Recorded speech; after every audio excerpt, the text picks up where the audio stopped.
సమ్మక్క సారక్క మేడారం జాతర. ఇది 2 తెలుగు రాష్ట్రాల్లోనే కాకుండా మొత్తం ఆసియా ఖండంలోనే మారుమ్రోగుతున్న అతిపెద్ద గిరిజన ప్రాముఖ్యత కలిగిన జాతరగా ప్రసిద్ధికెక్కింది.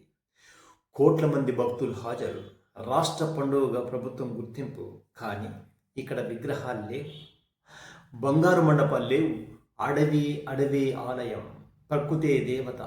ఇది 21వ శతాబ్దం మనకు నేర్పిన గొప్ప పాఠం. ఈ శతాబ్దం మహిళా శక్తి గురించి మాట్లాడుతుంది. కానీ సమ్మక్క తన కూతురుతో కలిసి 12వ శతాబ్దంలోనే ఇది మొదలుపెట్టింది. దానికోసం యుద్ధం చేసింది, దానికి నాయకత్వం వహించింది, అన్యాయానికి ఎదురొడ్డి నిలిచింది.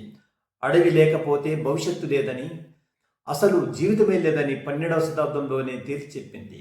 సమ్మక్క సారక్క గతానికి చెందిన దేవతలు కాదు, వర్తమానానికి చెందిన మార్గదర్శకులు, భవిష్యత్తుకు పునాదులు వేసిన గొప్ప సంస్కర్తలు. అందుకే కోట్లాది హృదయాలలో దేవతలుగా పూజింపబడుతున్నారు.